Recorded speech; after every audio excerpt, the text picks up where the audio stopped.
uno de los dilemas, y por supuesto el efecto es extremadamente triste, ¿no? Porque dices, claro, vamos a probar la fórmula del intervencionismo, ¿no? Vamos a probar la fórmula del intervencionismo, lo quieren intentar ahora en Colombia porque dicen, bueno, planificación. Tenemos un problema de corrupción, tenemos un problema de pobreza y tenemos un problema de terrorismo y hemos tenido un problema con las guerrillas. Entonces, ¿cómo podemos solucionar eso? ¡Qué buena idea! Vamos a llamar a los guerrilleros, a los corruptos y a los intervencionistas para hacer exactamente lo mismo que se ha hecho en Venezuela, pero esta vez va a salir bien. Claro, hombre, es la única forma de extender las repúblicas bolivarianas.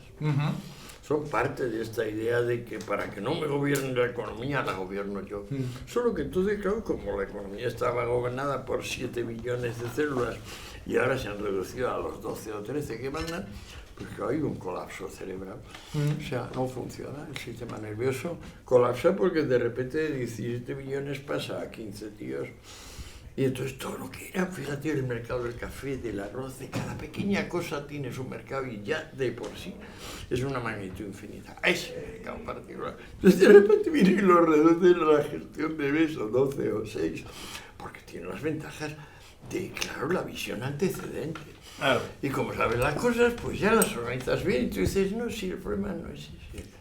El problema es que antes intervenían sin parar billones de voluntades y conocimientos y ahora ese flujo usted lo ha interrumpido.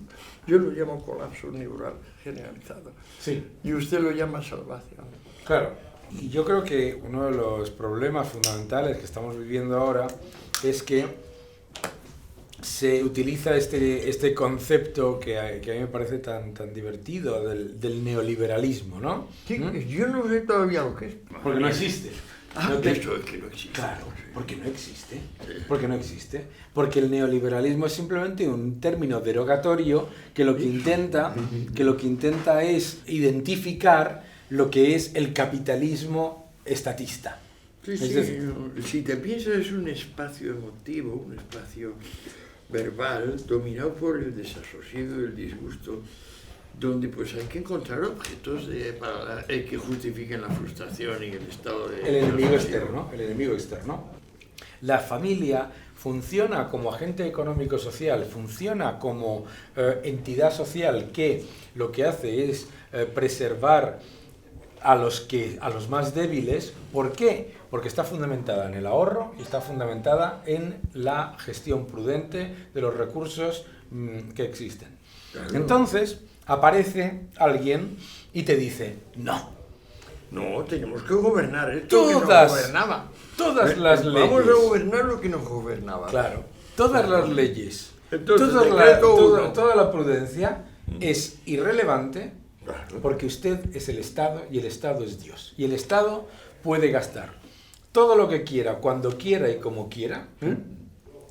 Y cuando no funciona, entonces le echamos la culpa al enemigo exterior. Porque te dicen, usted no sabe. Nuestro plan no puede fallar, porque al fin y al cabo, ¿por qué íbamos a tener nosotros mala voluntad? Claro, porque nosotros teníamos buena voluntad. De sabotaje propio. Porque nosotros teníamos buena voluntad. Nosotros decimos, nosotros llevamos al país a la quiebra, pero la culpa no es nuestra porque teníamos buena voluntad. La culpa es de los otros que no nos daban dinero para lanzarnos a nuestra quiebra favorita. Es curioso porque además los mismos te dicen, es que tú no sabes lo que es el dinero, porque el Estado puede imprimir todo el dinero que quiera y no pasa absolutamente nada. Y cuando pasa, lo acabamos de ver en Argentina, en Turquía, en Zimbabue, en Venezuela. Cuando pasa, dicen, no, es que eso era distinto. Claro. No, es que tú no lo entiendes. Nosotros empezamos de nuevo, no nos basta 84 experimentos que han tenido torturadas a poblaciones enteras. No nos basta. Cuando queremos olvidamos, luego cambiamos lo que pasó. A nosotros lo que queremos es que se haga lo que nosotros decimos. Claro. Cuando se dice, ay Daniel, por favor, ¿cómo puedes criticar el comunismo, el socialismo, por las dictaduras comunistas cuando en realidad no han aplicado exactamente lo que no, decía Marx. No es la teoría ha sido traicionada por hombres limitados. Claro. Sí, pero es un estupidez tal que le ha escotado a la calle y queda demolido en 2 líneas. Pero lo no hace falta entonces mucho tiempo. tú le dices, mira, eso es exactamente lo mismo. Decir que el comunismo es bueno porque no se ha aplicado exactamente lo que decía Marx es exactamente lo mismo que decir que el nazismo es bueno porque no se aplicó exactamente lo que decía Alfred Rosenberg, el despreciable, asqueroso teórico del nazismo, ahorcado y bien ahorcado en Nuremberg. Pero es exactamente lo mismo. Es decir, es justificar una ideología perversa bajo la idea mágica. Tú para limpiar la sociedad quieres limpiarla de ciertos elementos que previamente es propias. Claro. Una y otra vez el mismo asunto. Claro. Los últimos eran los primeros. Pero es que resulta que para más colmo de males, siempre sale mal.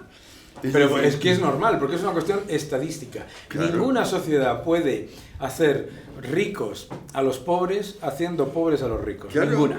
Y además es estadístico, porque claro, si tú a los ricos, si tú, la señal económica que tú introduces es, si a usted le va bien, se lo voy a expropiar y se lo voy a quitar, tu objetivo no es ir que me vaya. El pogrom tu objetivo es A, irte, B, que no te vaya bien.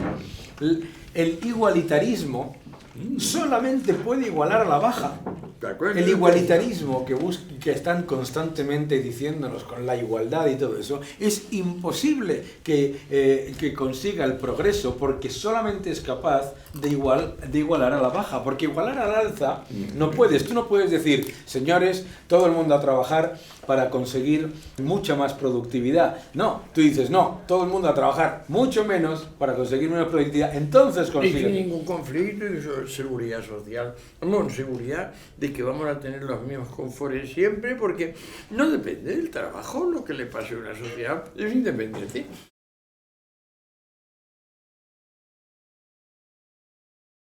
Fíjate qué divertido es, Antonio, que tenemos una progresía que en realidad es regresista, porque lo que hace no es pensar en el progreso, está en contra del avance tecnológico, está en contra de la disrupción tecnológica, está en contra de la robótica, está en contra de la competencia en la economía colaborativa, está en contra de todo lo que significa el progreso. Está en contra de todo lo que es positivo, realista, sensato, está en contra. Y sin embargo, considera que la riqueza no crece, que los recursos están todos limitados y que no se puede crecer, que no se puede buscar el crecimiento en nada excepto en el gasto público. El gasto público es eterno. El gasto público es eterno. Pero acuérdate que antes hablábamos de las magnitudes de deuda de Alemania o de Estados Unidos, así que carajo. O sea, me decías $10 de deuda por 3 de producto, ¿no? En Estados Unidos, entre 2008 y 2016, se ha aumentado la deuda en alrededor de más de 10 billones de dólares para generar 3 billones y medio de Producto Interior Bruto. ¿Habla de billions o de billones? Trillones norteamericanos, billones europeos, ¿no? O sea, trillion dollars, ¿vale? Wow. Ahora, claro, luego nos preocupamos, luego decimos que si es Trump, que si no sé quién es cuánto, lo que tú tienes es un señor que le ha enchufado un endeudamiento a la economía de 10 billones, trillones norteamericanos para generar 3 billones y medio. Pues pero eso es la política de los populismos finalmente. Claro. Es decir, es un keynesianismo malentendido. Porque Keynes daba el resurgimiento de una crisis. Claro. Esto es una política crónica. Sí, es el keynesianismo selectivo, le llamo yo. ¿Tú te acuerdas de un tío que se llama Picou? Ese escribió varios libros sobre la proporción de ingresos que necesitaba el estado de bienestar para mantenerse. Después el maestro de Keynes es el discípulo inmediato de Marshall. Claro, pero Keynes, a la mano derecha. Lord Maynard Keynes lo que hace es rompe la baraja. Pero claro, yo le llamo el keynesianismo selectivo, porque claro... Pues lo único que ha trabajado de verdad en proporción de cuánto ingreso y cuánto puedo hacer de gastos sociales. Que bueno, lo sepa, Ha habido muchos... ¿Sí? Ha habido muchos análisis adicionales, ¿no? Pero lo que es verdad es Yo que... todavía no lo sé, por ejemplo, eso. O sea, No, porque no es una... No, pero porque y es igual que... hablaba de tercios y tal. No, porque no puedes... Pero claro, eso es fijar una cosa que está en flujo y tú dices, ¿cómo voy a Claro. parar el Danubio? ¿Tú has visto No, la y corriente? no es una decisión tuya, no es una decisión de Claro que fórmula, no. es una decisión de la sociedad civil. Claro, Es decir, mercados, tú ahí tienes igual que en una familia, tú tienes familias que deciden gastar mucho más del dinero que tienen para ocio en unas entradas para el fútbol que son carísimas. Por ejemplo. Y otros lo utilizan para entradas para la ópera, que también son carísimas. Pero el sistema es genial porque tanto el gasto que contribuye a la reproducción de la industria como el tipo tuvo yo razonable o también ahorrativo, por lo tanto inversores, los dos estamos ahí todo el rato, hombro con hombro. Lo increíble es cómo va de bien el mundo durmiendo las autoridades. Claro. Fíjate que ahora mismo está todo el mundo hablando de que si la desigualdad esto, la desigualdad lo otro. Antonio, que tú y yo somos desiguales, ¿no? Entonces resulta que viene un señor ahí arriba que vive de ti y de mí y dice, peléense entre ustedes porque son ustedes muy desiguales. Cuando la mayor desigualdad está entre ese señor de ahí y nosotros los contribuyentes. Yo tengo 77, estoy enfadísimo, te quiero quitar a ti 25 años para rejuvenecerme, claro. Por ejemplo, eso para empezar. Claro, o sea, es lo razonable. Es lo razonable. Ateniendo al progreso por lucha de clases. Claro. Eso es lo que se debe. Claro, entonces eres un como decía el otro, un traidor a tu clase. Es un traidor a tu clase. Exacto, porque te va bien. Porque te va bien, ¿no? No dejas que el progreso se produzca. Porque fíjate decía el fruto que sacaría yo de quitarte 26 años. No hay más traidor a su clase que el que se mantiene en ella. Sí. ¿Verdad? Pero si lo de la clase es un equívoco ridículo. Marx trata como si fueran clases castas. Te dice que el proletario va a ser siempre proletario.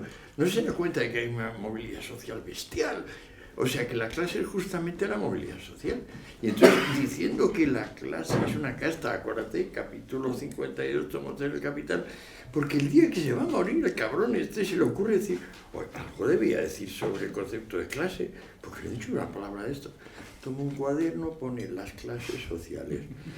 Y entonces dice, si las clases sociales tienen que organizarse en función de sus fuentes de ingreso, pues tendremos que hablar de miriadas. Dice, oye, imbécil, desde el manifiesto del 48 ha dicho que hay 2 clases en perpetua lucha y que de su lucha sale todo el bien. Y ahora me dices que hay miriadas. Miriadas de clases. ¿Pero por qué? Claro. Y encima te mueres y no te da tiempo a escribir más que 50 líneas. Claro, ¿no? Sobre las clases sociales. Y eso capítulo 52, tomo 3. Y esto sobre esta burla, sobre este malentendido. Es decir, no, tú tienes derecho a reclamar porque te han quitado lo tuyo, restituir. Tú dices, ¿restituir qué? Pero, imbécil, ponte en razón. O sea, yo no tengo por qué odiar a mi vecino. No tengo por qué querer limitar 30 años a Daniel, porque no voy a poder además. El Capital solo lo podría haber escrito una persona que, como Karl Marx, no trabajó en toda su vida. Siempre vivió de los demás. Claro. Pero un as del sablazo. Hombre, era un campeón. El espadachín. Era un campeón. Pero a mí lo que me parece que también le ocurre es que nosotros nos movemos ahora mismo en una época en la que lo que se hace es completa y absolutamente... Yo estoy indignado con que no venga comida. Es más, estoy dispuesto a... Jorge, ponme... Yo quiero comida. Y luego seguimos, ¿no? Bueno, eso lo que sea. Y ellos que corten, joder, date cuenta que lo tienen chupado. O lo paran, o cortan, o me lo quitan luego. Antes el celuloide era una fortuna.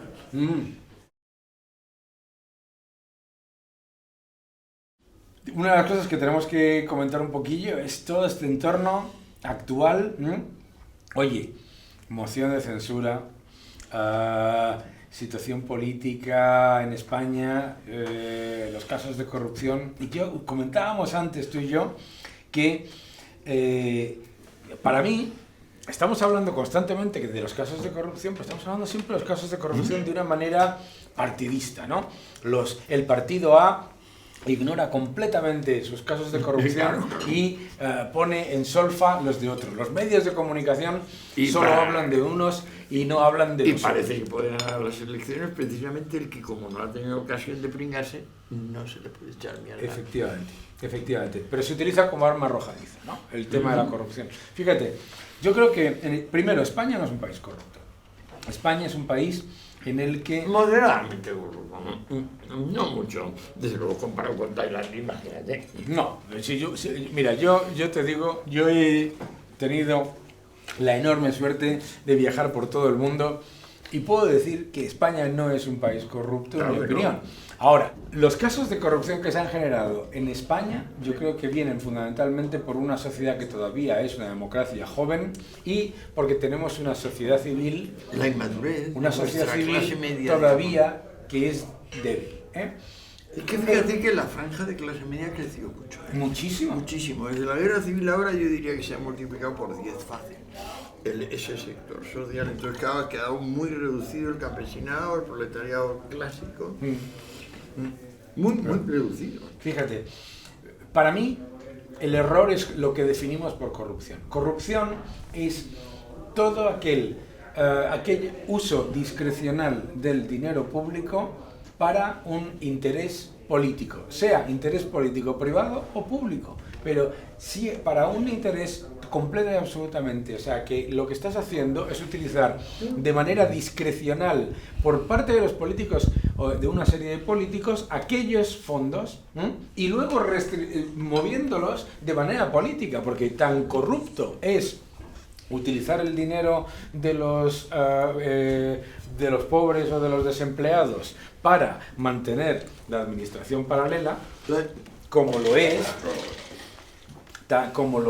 el cogerlo para unos intereses privados. Exactamente lo mismo, porque se trata en realidad de malversar. Una asignación maliciosa. Una asignación maliciosa y discrecional. Maliciosa de recursos. Eso es. Eso siempre se ha hablado de, joder, tenemos recursos limitados, hay que hacer una asignación racional, ¿no? Pero pues fíjate, una de las razones, porque te dicen siempre, oye, pues con todos los casos de corrupción en España, muchas veces, siempre te dicen, porque con todos los casos de corrupción en España y no sé qué y no sé cuántos, un momento, primero, las instituciones, los jueces. En España es un país en el que hay que ponerle una medalla a las instituciones, porque las instituciones funcionan y funcionan razonablemente bien, a pesar de que se hayan dado esos casos. Tú me hablabas de los jueces. Yo quiero partir una lanza de asombro por la capacidad de autorreforma de la Guardia Civil. Ah, total. Que nació como una fuerza de gatillo fácil. La policía y la Guardia Civil es una maravilla. Digo una fuerza de gatillo fácil, así nació con los estatutos de Ahumada, pero de honradez tan acrisolada que un solo error ocasionaba la expulsión de por vida e irrevocable. Con eso, ese cuerpo ha seguido funcionando como el único. Hombre, yo por ejemplo tengo excepciones. En Ibiza el teniente jefe de la Guardia Civil, Tony, estaba medio implicado en un asunto que le cayeron 20 años. O sea, de una gravedad inexagerable, pero es la excepción. Luego la Guardia Civil funciona administrativamente tan bien como los jueces, o mejor.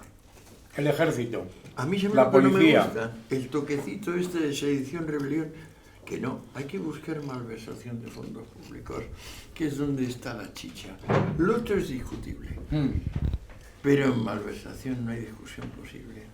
Y ahí es donde los jueces pueden y deben ir a mansalvar. Y malversación de fondos públicos es también el crear una red clientelar públicos para crear una red político-privados. La administración paralela, las redes clientelares, todo ese entramado de dinero utilizado que bajo el subterfugio de gasto social o lo que sea, se utiliza para crear una red clientelar. Las pensiones se pagan porque pagamos impuestos, por ninguna otra razón. El que pretende otra cosa es un imbécil, allá él. Pero claro, en economía todo viene directísimamente interconectado. para pagar la paga de Navidad, algunos gobiernos han tenido que endeudarse en la bolsa internacional para hacer una paga extraordinaria, así de sencillo. Y yo creo que, claro, ahora nos encontramos ante una tesitura que yo creo que es, pues, muy relevante, porque, claro, España está ahora mismo... Yo no entiendo, carajo. A lo mejor tú lo entiendes. Yo no entiendo, cada vez entiendo menos. Hombre, yo entiendo. A ver, ante la posibilidad de que el gobierno plantease unas elecciones anticipadas, considerando las dificultades para gobernar, etcétera, no sé cuántos, se presenta una moción de censura que pone por delante el perfil de una persona por encima de todo lo demás. La situación, cronifica la situación y vuelve a mover todo el interés hacia el mismo mensaje, que es el de que la corrupción en España es un problema del Partido Popular y como si no ocurriese... No, los seres no existen. Los seres no existen. No están juzgando. Acaban de hacerle un homenaje a Puyol, un homenaje, ¿no? Entonces, pero todos esos casos, primero... Unidos por la red clientelar. A mí cuando me no nihilista, ninista, claro. O sea, son del nini, pero ya institucionalizado. Claro. Mira, la administración paralela de la Junta de Andalucía cuesta 6.000 millones de euros anuales. Eso es la administración paralela. Eso es corrupción. La administración... Hasta el último euro. Claro. La administración paralela de la Generalitat de Cataluña son prácticamente 20.000 millones anuales. Eso también es corrupción. Qué vergüenza. La inmensa cantidad de redes clientelares que, no sé si viste el vídeo en el que salía Íñigo Errejón diciendo que lo que había que hacer era crear... Le estaba diciendo, llega una fase mala, hay que hacer la espora y resistir. Claro. Vamos a crear nuestras fortalezas y a partir de ahí no nos echa nadie. Claro, y eso es muy parecido al peronismo, es el peronismo. ¿Tú pretendes vivir de la cosa pública, miserable? Tú que has llegado diciendo que la casta, tú ahora quieres vivir de la cosa pública. Hombre, pues si lo llegas a decir al principio, te hubiéramos escrito un partido distinto, no sé si te has dado cuenta, claro.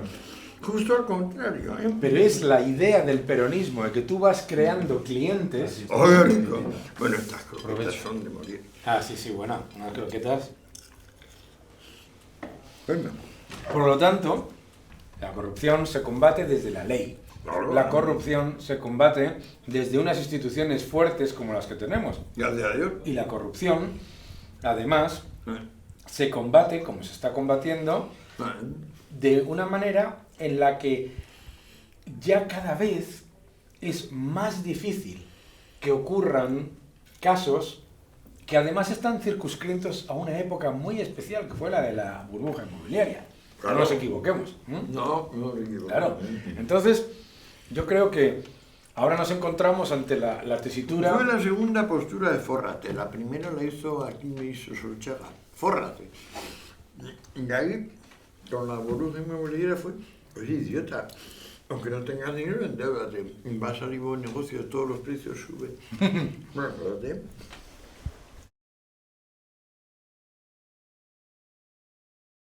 Por mucho que la mona se vista de seda, si no has aprendido a trabajar con alegría, lo tienes regulinchi. No, y tenemos un problema, porque claro, mientras se le está diciendo en muchas ocasiones a los jóvenes lo mal que están y a la vez lo buenos que son, luego, cuando salen y se comparan con jóvenes chinos, jóvenes indios, jóvenes de... Me parece muy revelador que nos digan, oiga, mire, es que la generación mejor preparada, pero usted ha visto cómo están de preparados los chinos, cómo están preparados los indios, cómo están de preparados la gente de otros países, porque yo sí. Yo tengo compañeros ex compañeros de trabajo. ¿Cómo están bien preparados? Mucho mejor. Claro. Entonces el problema es que nosotros, en muchas ocasiones, nos hemos generado una visión de nosotros mismos edulcorada. Una burbuja, digamos, autobómbica. Claro.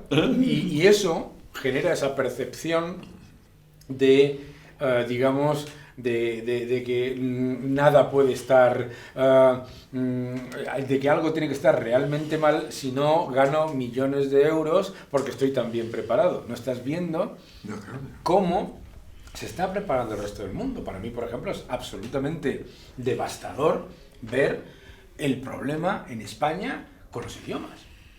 O sea, no es que los jóvenes españoles tengan un problema de que no sean perfectamente bilingües, es que hablan fatal los idiomas en general. Y claro, si tú eres un joven norteamericano o un británico, y pues te puedes manejar más o menos porque eres... son lenguas más fáciles, son lenguas muy fáciles. El anglosajón es una lengua muy fácil. Pues los verbos son muy fáciles. Bueno, pues ya podíamos ir aprendiendo, ¿no? Lo primero que deberían hacer... Sí, lo primero que deberían hacer... una profundidad, no, cuidado, Daniel. O sea, los ingleses no han tenido fuera de David Hume nadie que no sea un tonto el culo completo desde el punto de vista de la profundidad del pensamiento. O sea, eminencias como Adam Smith o como no estamos hablando... todo esto... No se han enterado. No estamos hablando de eso. No se han enterado. No estamos hablando de pensamiento que tú puedes... pero para eso necesitas una lengua. Con artículos, complejidad en los tiempos verbales, una riqueza singular. Nadie duda de la riqueza del español. Y lo que me parece francés.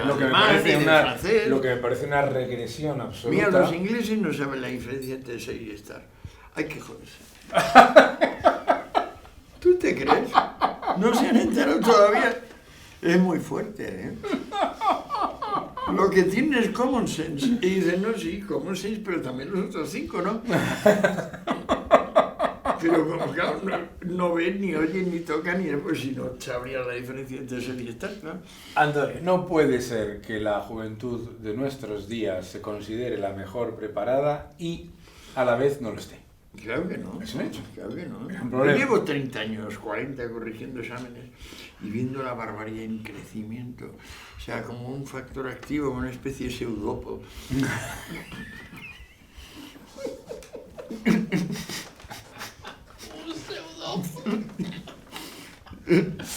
¡Qué bueno!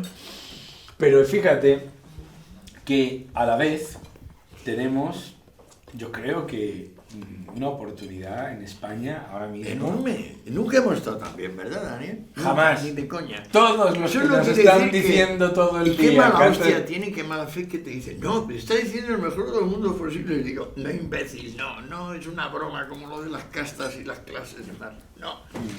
No es el mejor de los posibles, es el mejor de los recordados, imbécil. Haz el favor de ser honrado, no tener mala fe. Claro, con el mensaje que aquí llega nuestro sublime sustancia, que es el escalope. Vale, sigue. Eso es. Pero es lo que estábamos hablando. Están ahí intentando que digamos cosas sensatas. Claro, yo pensaba, tú lo sabes. Si no se improvisa, no hay forma, ya incluso improvisando sale mal, pero no hay. Muchas gracias. Fíjate tú. Hagamos un salero si no importa. ¿Que le aproveche? ¿Un salero? Sí, 2 saleros. Pues uno vale. Nos hemos encontrado... Toma, ¿quieres un poquito de sal? Tú primero. Esto es buenísimo para la salud, ¿eh? A mí me encanta la sal. Sí. Me encanta. Estas son las cosas que... Lo que veo es que tú tomas poco de los otros. ¿De qué otros? De los fármacos. Yo fármacos. La vida con química es mucho mejor.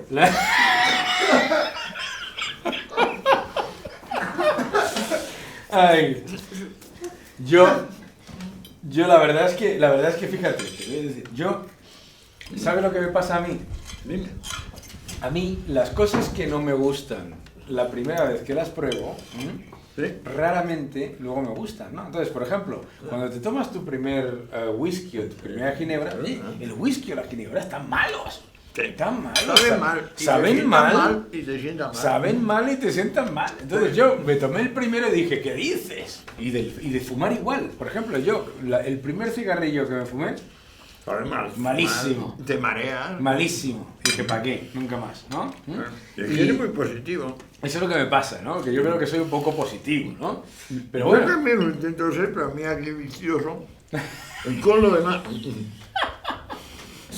Entonces yo la química lo dejo ya para... No te creas, ya te seguiré dando el coñazo, sí, obvio. Para mí, además, es que vivimos en un mundo en el que me falta tiempo para disfrutar de todas las cosas fantásticas que tiene este mundo, de verdad. Qué positividad, qué cantidad de sustancia, ¿no? ¿Qué nos cuesta tener una alternativa que sea simplemente que hablemos de moderación, que hablemos de sentido verdadero de Estado, ¿no? Pero, Daniel, si empiezan queriendo poner unos trabas fiscales a las únicas empresas potentes multinacionales tipo Google y cosas estas, que son las únicas que generan empleo y que nos hacen entrar de cash real en vez de humo. Yo esto de la...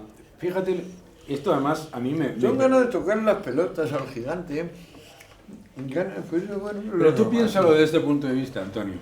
Tú imagínate, esto me pasaba a mí en Filadelfia, ¿no? Dices, qué buena idea. Vamos a ponerle un impuesto a las empresas norteamericanas de tecnología porque, por supuesto, a las europeas no se las pone. ¿De acuerdo? Y entonces llega el secretario de Estado de Comercio, imagínate, de Estados Unidos y dice, hombre, qué buena idea.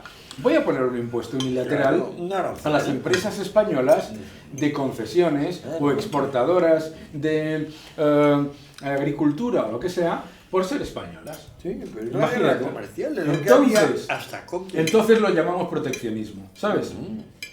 A mí lo que me revienta es que aquí todo el mundo se esté indignando, entre comillas, con el supuesto proteccionismo de Trump, cuando en realidad lo que estamos haciendo es defender unas medidas proteccionistas absolutamente desproporcionadas en casa. Anacrónicas,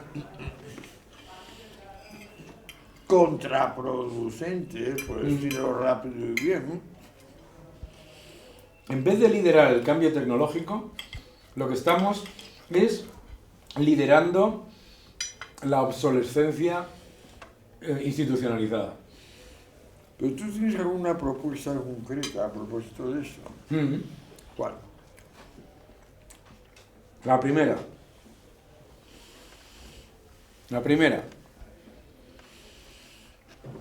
La robotización no aumenta el desempleo. Los países que tienen más nivel de robotización tienen mucho menos desempleo. La segunda. Totalmente conforme. La segunda, no subvencionar los sectores de baja productividad. Claro.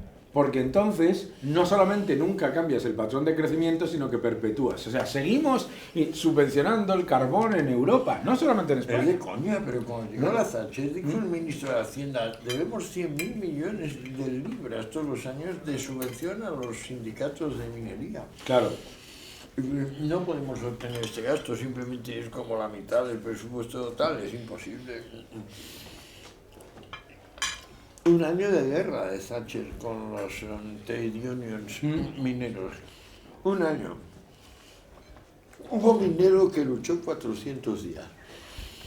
Hasta la extenuación y el hambre. Bueno, pero...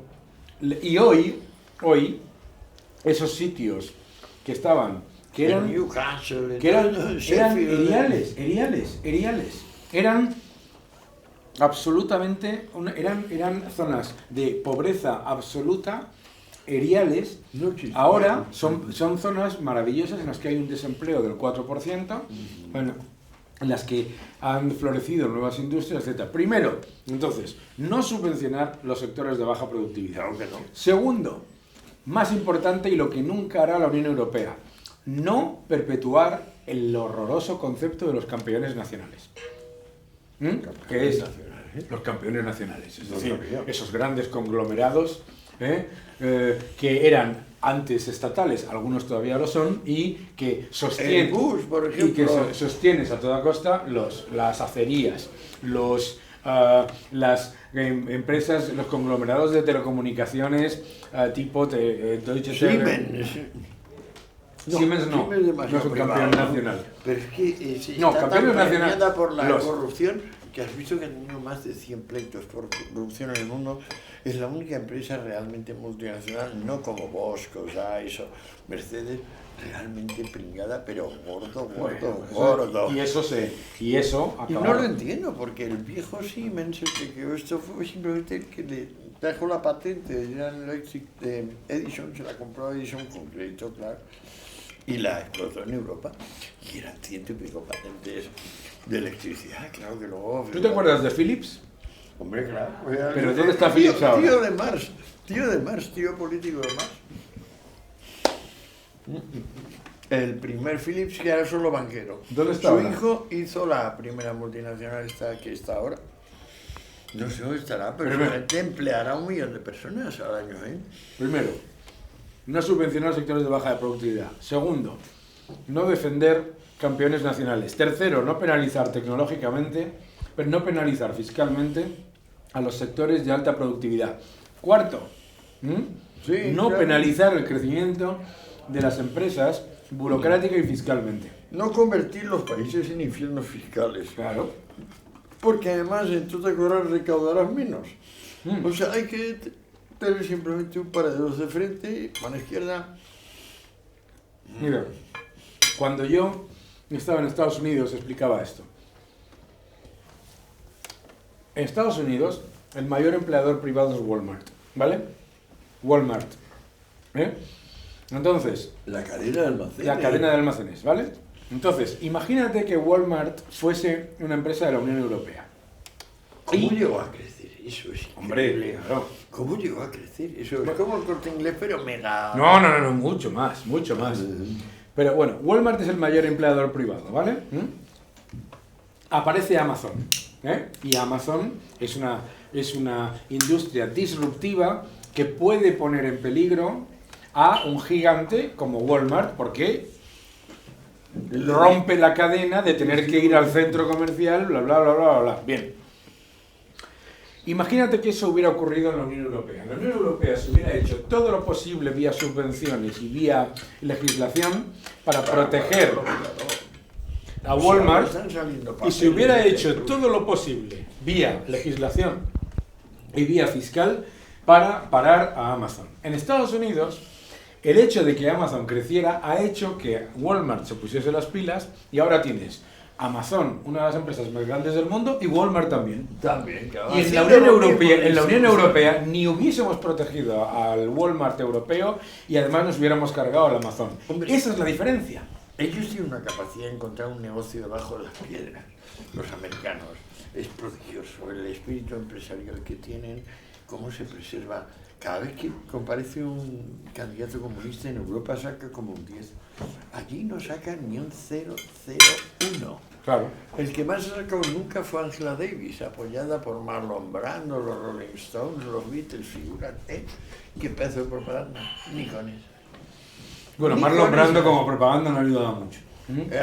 Hombre, Marlon Brando, antes y después de Marlon Brando. Marlon Brando rompe las aguas, es antes de Marlon Brando y después de Marlon Brando. Entiendo yo en la actuación. Oye, el tío de repente coge voy a de la recomendar- cámara al actor. El primer Te voy a plano. recomendar un libro. Un libro, el de Marlon Brando, la autobiografía, Hombre, Canciones, lo lo conoces, Canciones que mi madre me enseñó. Me encanta. Tú sabes que Marlon Brando estaba en el parvulario y la profesora les dijo a los niños que todos hagan un ejercicio de qué harían si fueran una gallina en un ataque nuclear. Y entonces todos los niños empiezan a revolotear así, y el único Marlon Brando se va a una esquina y hace que pone un huevo. Y la profesora dijo, o sea, este tío es un natural, que se dice en Estados Unidos. Y fíjate que tú decías, oye, fíjate todos los americanos que parece que tienen un gen, Para una sacar un negocio predisposición, bajo la piedra, sí. y sin embargo no lo tienen. Lo que tienen es una sociedad en la que, uno, no se penaliza, o por lo menos no se demoniza Hombre, la el envidia fracaso. no, la envidia no El cunde fracaso. tanto. La envidia no cunde tanto. Mira, yo fui a son una sociedades funerarias. Yo fui a una conferencia en la que Tim Cook, el consejero delegado de Apple, explicaba los fracasos que había tenido, de las cosas que más he aprendido. Maravilloso. Y entonces, pero claro, no es de extrañar que crezca la envidia en sociedades como la nuestra, en la que cuando se habla de líderes o de grandes artistas o grandes deportistas o grandes personalidades famosas, siempre se obvia los fracasos.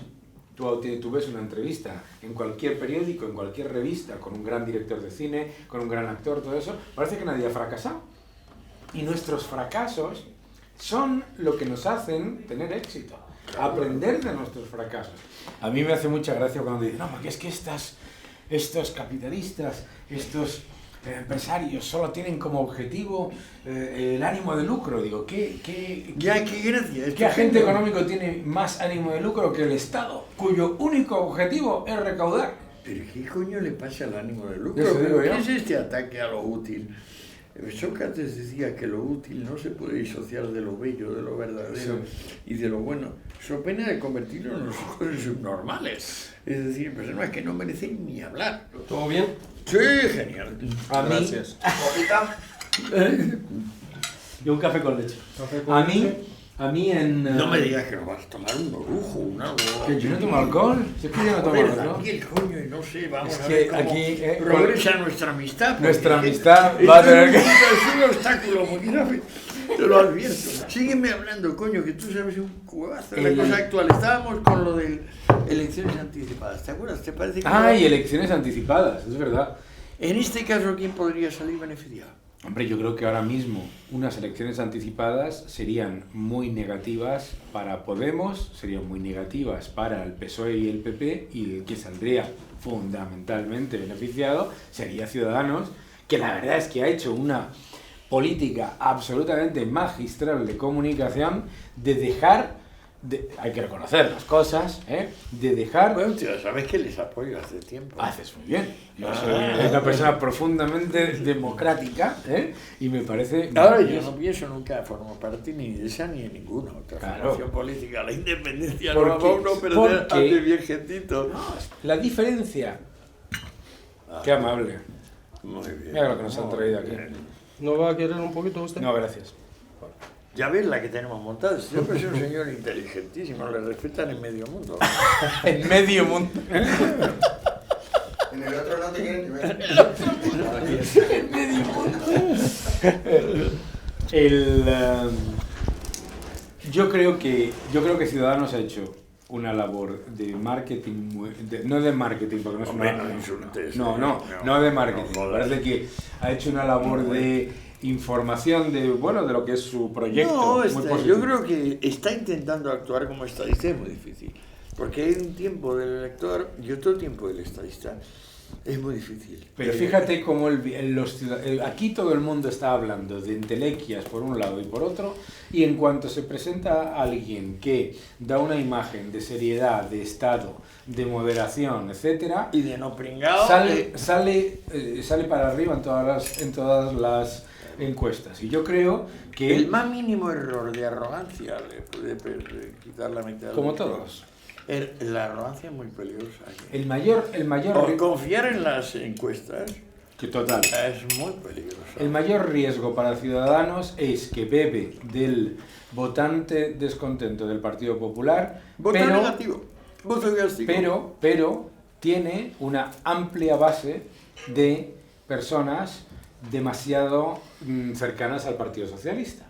Entonces, el riesgo es que está en un entorno, digamos, en el que ese es el riesgo, ¿no? El problema es cómo conciliar el liberalismo bien aplicado y el socialismo bien aplicado. Es decir, un socialismo... El socialismo bien aplicado es un oxímoron. San Simón. No me voy más lejos. San Simón. El socialismo bien aplicado es un oxímoron. Donde no estoy de acuerdo con San Simón, lo de la herencia. Tampoco estoy en contra, no sé, no puedo decir. Me gustaría tener unos estudios más profundizados de el efecto en 1 o 2 generaciones que pueda tomar una decisión así. Tomaría un estado como, digamos, estado almohadón, que lo hicieran ahí para yo verlo y luego exportarlo o no. Pues es muy fuerte, lo de la herencia es muy fuerte. Pues es cierto que sería un ingreso público bestial. Si quedarte con el activo de todos los muertos, uno tras otro. Eso lo calcula una agencia de seguros, es una compañía de Es seguros. una locura. Eso es la quiebra de que le llevó a la Revolución Francesa y que acabó por estamos hablando de San Simón, o sea, distancia estética. Hablamos de lo que dijo San Simón. Yo propongo que, joder, eso, pero tampoco descartarlo me atrevo. Yo sí me atrevo. Yo no me Porque en cuanto tú, a un país como es España, un país en el que tú tienes la formación de todo el proceso de ahorro y de generación de riqueza para... No, la inversión liquidada. Inversión liquidada. En ese caso, inversión liquidada, porque no se puede confiar en que la cosa pública asigne recursos racionalmente. Eso lo puede hacer el privado, a mi juicio.